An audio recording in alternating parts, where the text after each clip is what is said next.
Los fenómenos que no pueden ser explicados mediante teorías físicas, biológicas o psicológicas son llamados fenómenos paranormales. Te presentamos Leyendas Duranguenses. Leyendas Duranguenses.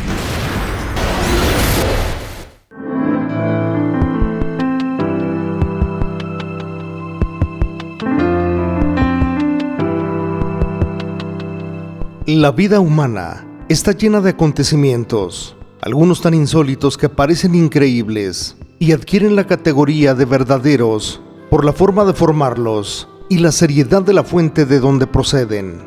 Tal es el caso de este sucedido, que por respeto a los protagonistas y sus respectivas familias, se esconde la verdadera identidad y se presentan nombres y domicilios supuestos, así como tiempos y lugares inventados.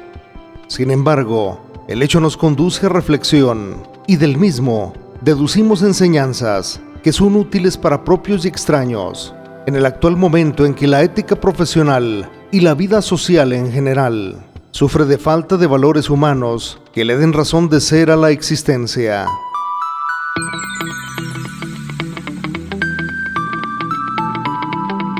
Alguien me contó este hecho que ahora doy a conocer por sorprendente. Me dijeron que en la década de 1960, aquí en la ciudad de Durango, existió una familia de apellido González que mucho se preocupó por infundir buenos principios morales en la conducta de sus hijos, que hizo de ellos profesionistas ejemplares. Sin embargo, la formación humana en producto de los principios y costumbres que se adquieren en la familia, en la escuela y en la sociedad donde se vive. En la Universidad Juárez de Durango, en todas sus escuelas y facultades, hay maestros extraordinarios, quienes en su cátedra, y en especial en Derecho, dejan huella en sus alumnos, al decirles que la justicia es el valor universal en el que debe confiar el ser humano, porque la desviación de la justicia radica en la interpretación equivocada que a su aplicación damos los humanos.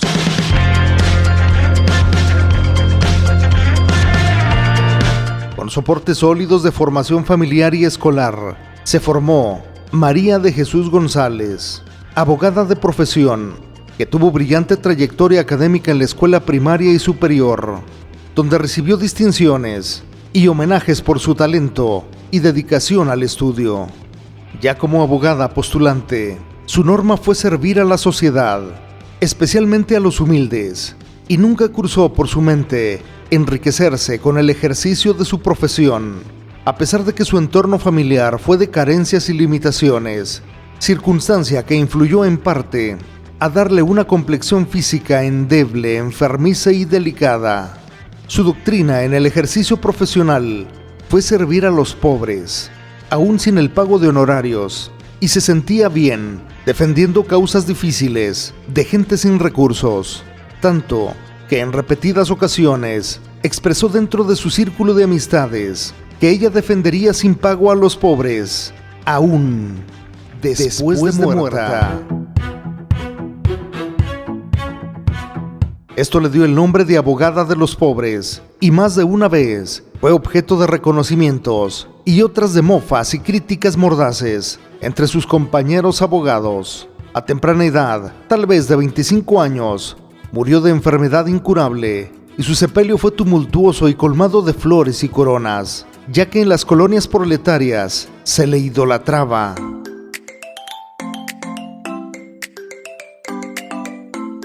Hablando de pobres, un día de tantos, a Pedro Ramos, personaje real pero con nombre supuesto, se le presentó el problema de que su madre agonizaba y en crucial intento por salvarle la vida, tomó un coche prestado y en veloz carrera buscó un médico que auxiliara a la señora enferma. Fuera de sí, por la premura del momento, imprimió velocidad al vehículo en el preciso momento en que un niño de escasos 4 años de edad inesperadamente cruzó la calle y fue arrollado por el carro que manejaba Pedro. El rechinar de llantas en un frenar desesperado, pero fuera de tiempo, y los gritos de dolor y desesperación de una madre y un padre a quienes el destino arrancaba de sus brazos a un precioso niño para convertirlo en una masa informe de carne y huesos ensangrentados. Blasfemias, insultos y empellones en contra del tripulante del vehículo, que sin quererlo se había convertido en unos cuantos segundos en homicida y delincuente. El amontonamiento de curiosos, hombres, mujeres y niños, quienes se preguntaban unos a otros, emitían opiniones y terminaban pronunciando insolencias en contra del chofer. Vecinos del lugar o familiares del niño atropellado, a empellones, golpes, gritos e insultos, bajaron al chofer del carro atropellador y con la mano, botellas, palos o fierros golpeaban al causante del accidente. Y en unos cuantos minutos, el rostro de Pedro sangraba en todas partes. Mucho se semejaba el rostro maltratado al de Jesucristo en el Calvario. Al pobre y desgraciado Pedro lo acercaron al poste más cercano del preciso lugar del accidente y con una soga que no se supo de dónde salió, lo ataron porque ahí mismo lo iban a matar. Cuando ya estaba preparado el patíbulo y la víctima postrada para el sacrificio, se presentaron 2 policías de tránsito a bordo de una patrulla y no se supo de dónde salió, pero también llegó al lugar de los hechos una muchacha de buen porte y regular presencia que dijo ser abogada y desde ese momento se hacía cargo de la defensa de Pedro Ramos y exigía de autoridades, familiares del atropellado y público en general, respeto y protección amplia y suficiente para el causante del accidente. Todo debe llevarse y atenderse conforme a derecho, y exijo castigo para quienes han pretendido hacerse justicia con su propia mano, dijo la licenciada, y agregó: también se castigará a quienes han causado esas lesiones del señor chofer del carro que atropelló al niño, así como a quienes lo amarraron y al dueño de la soga. Exigiré una investigación rigurosa y seria. No se dirigía a nadie en especial, pero cuando emitía sus juicios, volteaba a mirar al público de su alrededor, y eso bastó para que la muchedumbre se disipara, y sin decir palabras, todos se alejaron del lugar poco a poco.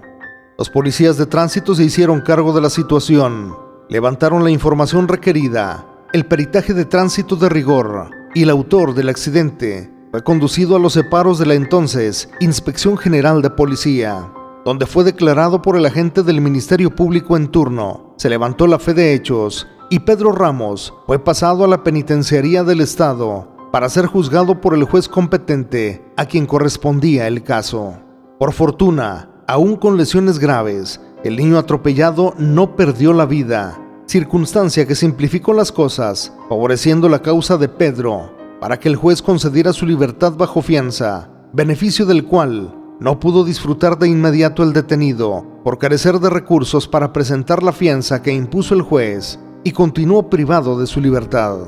La licenciada González, haciendo derroche de profesionalismo y buen humor, todos los días visitaba al detenido, le infundía fe en Dios, en la vida y en su persona, asegurándole que su libertad la recobraría de un momento a otro. Nunca se supo cómo y de qué manera la licenciada María de Jesús, que todos los días se presentaba al penal, optimista, atenta y amable, luciendo siempre el mismo traje, consiguió un fiador que, cubriendo todos los requisitos establecidos por ley, fuera aceptado por el juez quien llevaba el caso y concedió la libertad condicional para el detenido, quien acompañado de la abogada regresó a su casa a incorporarse con su madre enferma, su padre anciano, su esposa y sus 2 hijos pobres y hambrientos.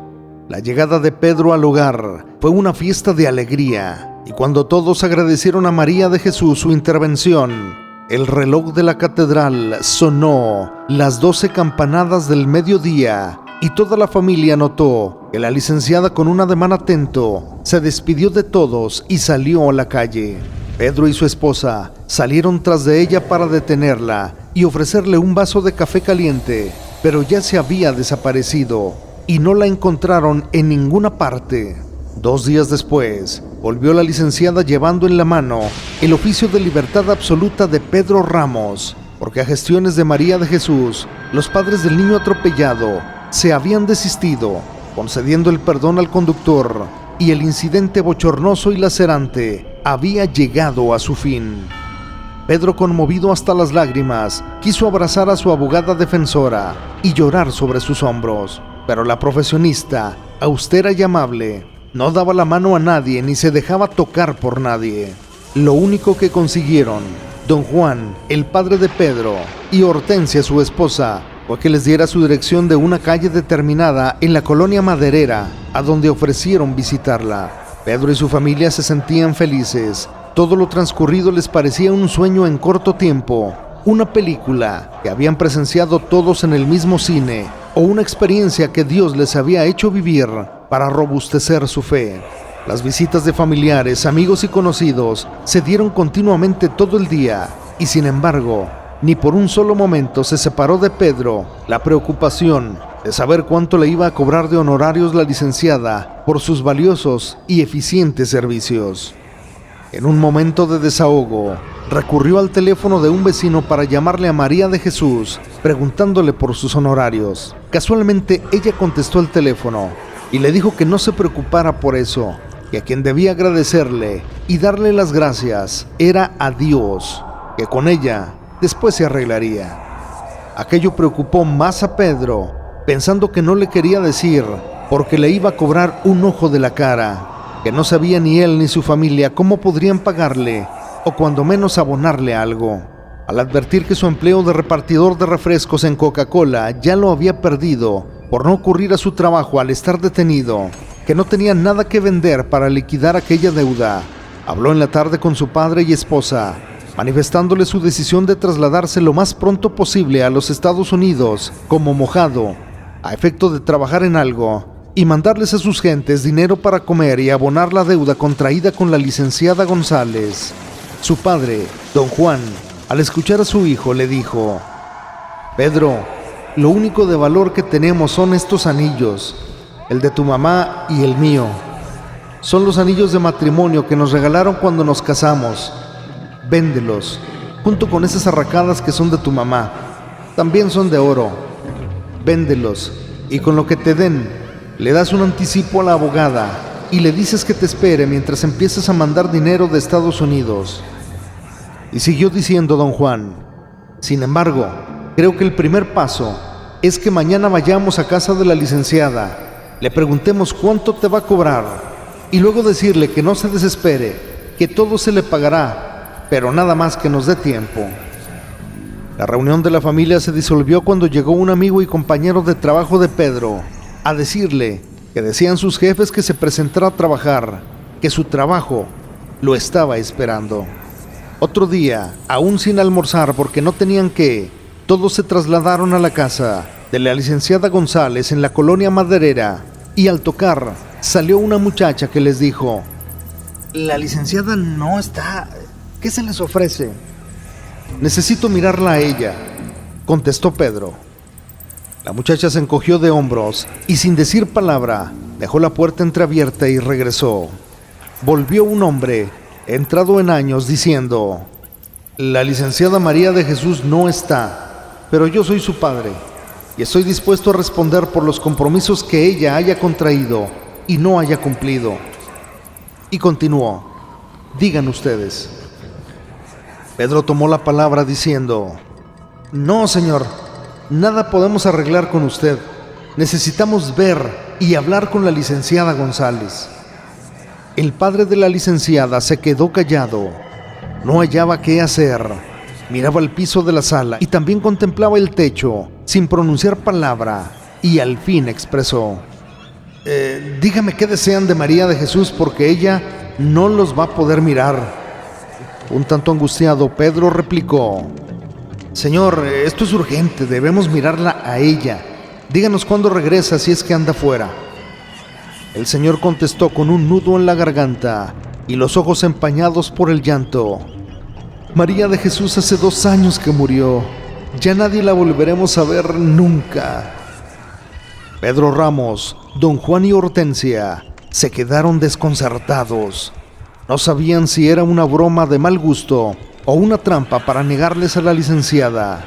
Sin embargo, el llanto en los ojos de aquel anciano y tono de su voz acusaban que estaba diciendo la verdad.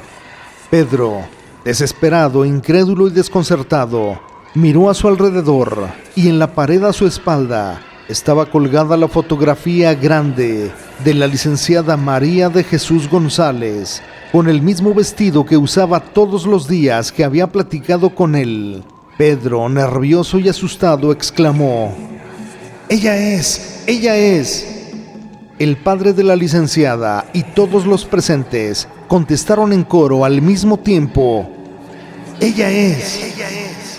Pedro dijo a los presentes: No es posible. Ella habló conmigo. Ella habló conmigo más de 10 veces en persona durante todo el tiempo que duró mi desgracia. No nada más yo la he visto y oído, sino el niño, los papás del niño, los policías de tránsito, el agente del Ministerio Público, el juez, mi madre, mi padre, mi esposa y otras gentes más. La licenciada vive, porque yo he hablado con ella. Sin embargo, la licenciada María de Jesús González ya tenía más de 2 años de muerta y vino desde el más allá a defender a un pobre que necesitaba protección de la justicia. María de Jesús González vino a cumplir una noble promesa después de muerta.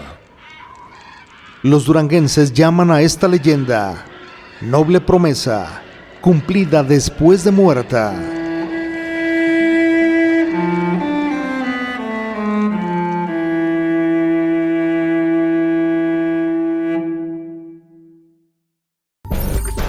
Los fenómenos que no pueden ser explicados mediante teorías físicas, biológicas o psicológicas son llamados fenómenos paranormales. Te presentamos Leyendas Duranguenses. Leyendas Duranguenses.